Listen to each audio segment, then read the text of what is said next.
Hello friends. एक बार फिर से आपका बहुत बहुत स्वागत है मॉस्टक एस्ट्रोलॉजी में। आज का टॉपिक बहुत ही इंटरेस्टिंग है। आज हम जानेंगे प्लैनेट्स, ग्रह जो हमारे ज्योतिष चार्ट के अंदर इस्तेमाल होते हैं। जब भी आप अपनी कुंडली देखते हैं तो कुंडली के 12 घरों में कुछ घरों के अंदर कुछ प्लैनेट होते हैं, कुछ घर खाली भी होते हैं कभी कभी, और कुछ कुछ घरों में एक से ज्यादा ग्रह भी होते हैं। तो आज हम उन ग्रहों के बारे में जानेंगे। तो शुरू करते हैं। ग्रहों को समझने के लिए हम ज्योग्राफी का इस्तेमाल करेंगे, क्योंकि जो भी ग्रह हम हमारी कुंडली में देखते हैं उन सब का होना एक लॉजिकल रीजन है। तो जल्दी से हम देखते हैं कि ये ग्रह कैसे हैं, ये ग्रह क्या हैं, और और कौन कौन से ग्रह हमारी वैदिक एस्ट्रोलॉजी में इस्तेमाल होते हैं। सन हमारा एक सेंटर प्लैनेट है, और उसके बाद में सबसे पहला प्लैनेट जो है मरकरी, फिर Venus, Earth, Mars, Jupiter, Saturn, Uranus, Neptune, और आगे और भी नए आइडेंटिफाइड प्लैनेट हैं। सन के चारों तरफ ये सारे प्लैनेट अपनी परिक्रमा करते हैं।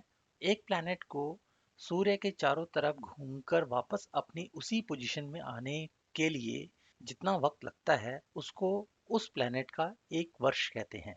जैसे कि पृथ्वी सूर्य के चारों तरफ अप्रॉक्सीमेटली 365 दिनों में एक चक्कर लगाती है, तो हमारा जो एक साल होता है वो 365 दिन का होता है।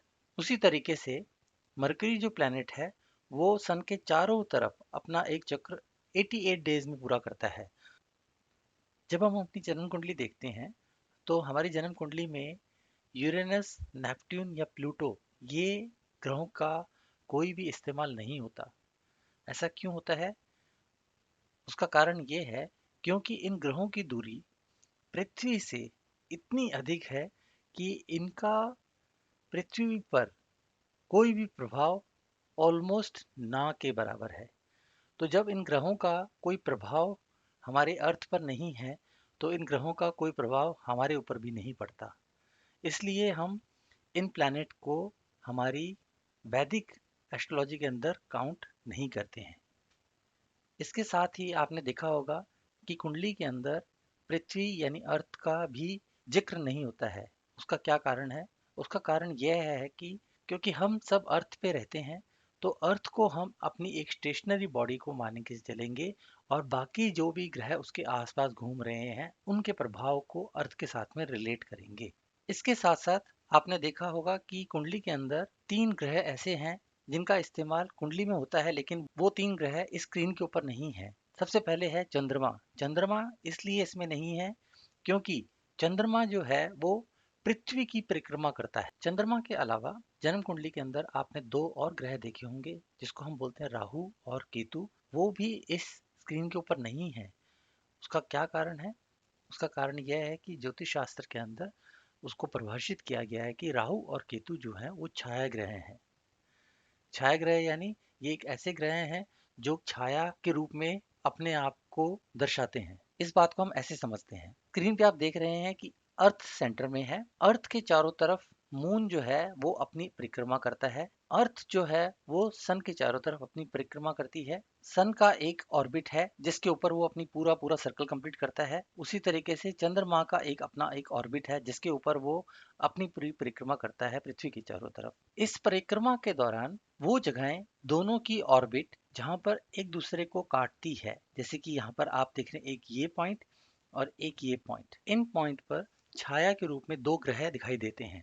इन 2 ग्रहों को हम राहु और केतु बुलाते हैं। राहु को इंग्लिश में ल्यूनर नॉर्थ नोड कहते हैं और केतु को इंग्लिश में ल्यूनर साउथ नोड कहते हैं। राहु और केतु हमेशा एक दूसरे के अपोजिट डायरेक्शन में होते हैं और इन दोनों के बीच में 180 डिग्री का एंगल होता है। स्क्रीन पर राहु अभी नीचे की तरफ दिखा रहा है और केतु ऊपर की तरफ है। जब ये रोटेशन घूमता है और जब राहु ऊपर आता है तब उस समय केतु जो होगा वो उसके अपोजिट डायरेक्शन पर दिखाई देगा। तो एक बार फिर से हम पुरानी स्क्रीन को देखते हैं। हमारी कुंडली में आप सूर्य ग्रह को देखेंगे, आप मरकुरी को देखेंगे, आप वीनस को देखेंगे, आप अर्थ को नहीं देखेंगे, बल्कि अर्थ के स्थान पर चंद्रमा का इस्तेमाल होता है। और राहु और केतु जो कि छाया ग्रह हैं उनका इस्तेमाल होगा। उसके बाद मार्स भी हम हमारे कुंडली में देखते हैं।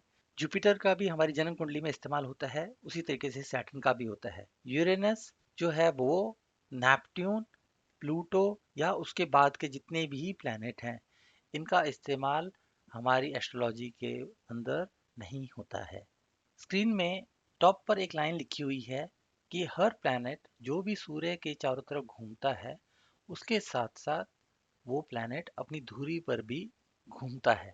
जैसे कि पृथ्वी अपनी धुरी पर पूरा एक चक्कर लगाने के लिए अप्रॉक्सीमेटली 24 घंटे का वक्त लेती है, तो वो हमारी पृथ्वी का एक दिन कहा जाता है।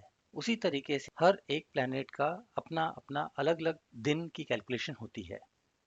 इसके साथ ही एक और इम्पॉर्टेंट चीज़ है जिसको हमें ध्यान में रखना है, वो है हर प्लैनेट का उसका कलर। सन और वीनस का कलर आपस में मेल खाता है। इनका लाल रंग का कलर है। मरकरी का ग्रे कलर है। मार्स का अपना रंग है, जुपिटर का अपना रंग है, सैटर्न का अपना रंग है। आने वाले वीडियोस में हम जब स्टोन्स के बारे में स्टडी करेंगे तो वो स्टोन के कलर और इन प्लैनेट के कलर का रिलेशन आएगा। तब हम समझेंगे कि कैसे स्टोन और प्लैनेट एक दूसरे से रिलेट करते हैं। अभी इसके बारे में और आगे समझने के लिए थोड़ा सा मैं आपको और डिटेल इंफॉर्मेशन देता हूँ। स्क्रीन के ऊपर मैंने पहला जो टेबल बनाया है, उस टेबल के अंदर दिखाता है कि कितने प्लैनेट हैं और उनकी दूरी सूर्य से कितनी दूर है। मरकरी जो है वो 57 मिलियन किलोमीटर है। 1 मिलियन यानी 10 लाख का है। तो मरकरी जो है 57 मिलियन किलोमीटर दूर है। अर्थ जो है 149 मिलियन किलोमीटर है। उसी तरीके से मार्स जो है वो 228 मिलियन किलोमीटर दूर है। और इसी तरह करते करते अगर हम लास्ट वाले को देखते हैं, नेपट्टून जो है वो 4530 मिलियन किलोमीटर दूर है। तो आप दूरी से अंदाजा लगा सकते हैं कि यह कितना दूर है प्लैनेट हमारे अर्थ से। तो वही रीज़न है कि इन प्लैनेट का प्रभाव हमारे प्लैनेट के ऊपर ऑलमोस्ट ना के बराबर होता है। इसीलिए हम इन ग्रहों को हमारी कुंडली में इस्तेमाल नहीं करते हैं। उसी तरीके से अगर हम टेबल नंबर 2 को देखते हैं तो इसमें दिखाते हैं कि हर एक ग्रह को कितने दिन लगते हैं सूर्य के चारों तरफ अपना एक चक्कर लगाने के लिए। तो मरकरी को 88 डेज है, वीनस को 225 डेज है, अर्थ को 365 डेज है। अगर हम लास्ट वाले प्लैनेट को देखते हैं नेपट्टून, जो कि 60,190 दिन का है। वैदिक एस्ट्रोलॉजी में हम सिर्फ सैटर्न तक ही काउंट करते हैं और सैटर्न जो ग्रह है वह अपनी परिक्रमा 10,759 डेज में पूरी करता है। अगर हम इसको 12 से भाग करते हैं तो यह अप्रोक्सीमेटली आता है 896 डेज। अगर हम इसको साल में कैलकुलेट करते हैं तो यह करीबन करीबन 2.5 साल, 2.25 साल के करीब आता है। तो यानी कि एक व्यक्ति की लाइफ में यह चक्कर पूरा करने के लिए इसको करीबन करीबन 27 साल का पीरियड लगेगा। लेकिन अगर हम उसके बाद के जो प्लैनेट हैं उनको अगर हम देखते हैं तो उसकी अवधि एक एवरेज लाइफ से बहुत ज़्यादा होगी। तो इसीलिए यह दूसरा कारण है जिसकी वजह से हम समझ सकते हैं कि यूरेनस और नेपट्टून जो है प्लैनेट, उनका हमारे ज्योतिष ज्ञान में इस्तेमाल क्यों नहीं है। एक और इन्फॉर्मेशन है नीचे लिखी हुई, जो कि राहु केतु के बारे में है। राहु और केतु अपनी पूरा एक सर्कल कंप्लीट करने के लिए 18 ईयर्स अप्रॉक्सीमेटली टाइम लेते हैं। तो यानी कि हर घर के लिए उनका पीरियड है करीबन करीबन 1.5 साल का। और राहु और केतु जो है वो हमेशा एक दूसरे से 180 डिग्री के ऊपर रहते हैं। हम क्विकली जो लास्ट टेबल है उसको भी देख लेते हैं। लास्ट टेबल में मैंने जितने भी प्लैनेट हैं उन सबके हिंदी नाम क्या हैं, क्योंकि हमारी कुंडली जब हम हिंदी में बनाएंगे तो हिंदी के नामों का इस्तेमाल होगा। अगर इंग्लिश में बनी होगी तो आप इंग्लिश के नामों को वहाँ पर देखेंगे। तो मरकरी को हम बुध कहते हैं, वीनस को हम शुक्र कहते हैं, अर्थ इस्तेमाल नहीं होती। अर्थ की जगह पर मून रहेगा तो मून का हिंदी नाम चंद्रमा आपको दिखाई देगा। राहु और केतु हो सकते हैं, राहु और केतु यहाँ पर नहीं है, लेकिन राहु और केतु को हमने अभी जस्ट एक्सप्लेन किया था। मार्स को मंगल कहते हैं, जुपिटर को बृहस्पति कहते हैं, इसके साथ साथ इसको गुरु भी कहते हैं, सैटर्न को शनि कहते हैं, और यूरेनस और नेपट्टून इनका इस्तेमाल नहीं है, इनको अरुण और वरुण कहते हैं। तो अभी हम समराइज कर लेते हैं। वैदिक एस्ट्रोलॉजी में 9 ग्रह होते हैं। सबसे पहले जो होता है मरकरी यानी बुध, वीनस यानी शुक्र, अर्थ नहीं होता है, अर्थ की जगह पर मून होगा यानी चंद्रमा होगा, राहु, केतु, उसके बाद में मार्स है जिसको हम मंगल कहते हैं, जुपिटर जो है उसको हम बृहस्पति या गुरु कहते हैं, सैटर्न जो है उसको हम शनि कहते हैं, यूरेनस जिसका नाम अरुण और नेपट्टून जिसका नाम वरुण है, लेकिन इसका भी इस्तेमाल नहीं होता तो मैं इनको भी कट कर देता हूँ। इसके साथ एक और प्लैनेट है जिसका नाम यहाँ पर मेंशन करना जरूरी है, वह है सन। क्योंकि सन जो है उसका सीधा सीधा प्रभाव पृथ्वी पर पड़ता है, तो हम सन को यानी सूर्य को भी हमारी एस्ट्रोलॉजी में काउंट करते हैं। एक और इन्फॉर्मेशन जो कि हमने राहु और केतु के बारे में बोला था कि राहु और केतु हमेशा 180 डिग्री पर होते हैं, इसको समझाने के लिए हम चार्ट का इस्तेमाल करते हैं कि चार्ट के अंदर ये कैसे दिखाई देंगे। अगर राहु 1 नंबर पे है तो यानी इसका मतलब होगा केतु उसके अपोजिट में 7 नंबर पे होगा।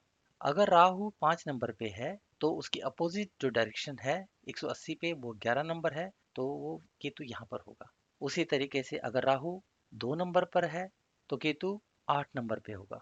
राहु और केतु बहुत ही इंपॉर्टेंट ग्रह हैं, इनका हर घर में होने का एक मतलब होता है। इसको समझने के लिए हम एक सेपरेट वीडियो यूज़ करेंगे, उस वीडियो के अंदर हम अंडरस्टैंड करेंगे कि अगर राहु पहले घर में है तो उसका क्या मतलब होगा, दूसरे घर पे है तो उसका क्या मतलब होगा। उम्मीद करता हूँ आज का वीडियो आपको अच्छा लगा होगा। अगर इस वीडियो से रिलेटेड आपके पास में कोई भी क्वेरी है, कोई सवाल है, तो आप मुझे नीचे दिए हुए ईमेल एड्रेस या व्हाट्सएप पर पूछ सकते हैं।